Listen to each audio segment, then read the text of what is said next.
There, well, Oliver Farry from our International Affairs Desk is joining me now here on set. Oliver, Netanyahu very vague on when that response to the strike could or will come, but Israel, I mean, it generally does keep its word on those promises. Yeah, Netanyahu's formulation is Israel will respond at a time and place of our choosing. That actually echoes the words of the then Israeli military chief of staff Herzi Halevi when Iran bombed Israel last October, and of course Israel did respond. It took 3 weeks, but they did so.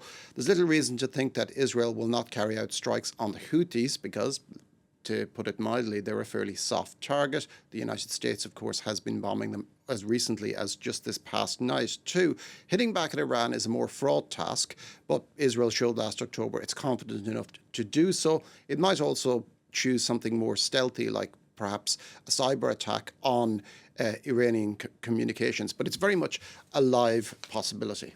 Yeah, it all comes as well as the US is trying to kickstart negotiations on Iran's nuclear program. I mean, it does threaten to rather derail that, doesn't it? Yeah, when Israel responded to the Iranian missile strike last October, Washington was supportive but also a little bit cautious. It urged Netanyahu's government to draw a line there and then under the matter. A US Defense Department statement said it should mark the end of tit-for-tat between two nations.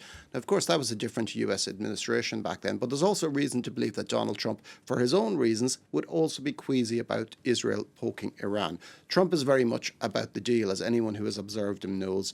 And as we've seen in the case of Ukraine, he really wants to sell his deal-making prowess, even if it gets bogged down.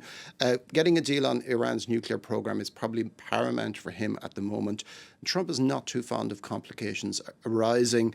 In fact, reports emerging from the past couple of days show that suggest rather that the removal of Mike Waltz from his position as National Security Advisor probably had more to do with him consulting behind Trump's back with Benjamin Netanyahu on possible strikes on Iran, as much, probably more so than it was about Signalgate, which is what most people assume caused his removal. Now, the past weekend, the fourth round of talks in Oman on Iran's nuclear program was postponed. There are key differences between Tehran and Washington. Iran wants an end to sanctions, while Trump says there must be a complete dismantling of Iran's nuclear program. Trump says a lot of things. That may be just his starting point that he may be willing to soften on.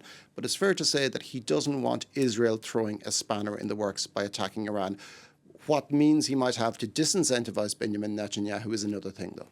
Yeah, meanwhile, Israel has also started calling up military reservists for its planned expansion in the Gaza offensive. I mean, is that going to accomplish Netanyahu's stated aim of destroying Hamas, though? Well, there's news this morning that Netanyahu's cabinet has approved a plan that appears to include the conquest of Gaza. So it is now an officially stated aim. But 17 months of war hasn't really decapitated Hamas, even if they've more or less cut off the head of the leadership. I'm contradicting myself there, I know. But this expansion of the offensive, which is causing more untold suffering to the civilians of Gaza, is probably, it's Netanyahu's way of staving off the evil day where he has to meet his political makers, so to speak, and leave government. And that, of course, will mean facing the numerous corruption charges that are stacked up against him. It's also playing to more extreme factions within his government, like the National Security Minister Itamar Ben-Gvir, who has called for an expansion of the offensive. He has also been accused in the past of blocking efforts to reach a ceasefire. Israel is also facing a mounting crisis of personnel within the reservists. Like in March, it was reported in the Israeli media that over 100,000 reservists are refusing to turn up for duty. Now, that's out of anger at Netanyahu's continuing of the war and jeopardizing the lives of the remaining hostages. This is not going to make much of a dent in Israel's ability to make the offensive because there is no serious military opposition in Gaza. Like, there's only really piecemeal resistance from Hamas.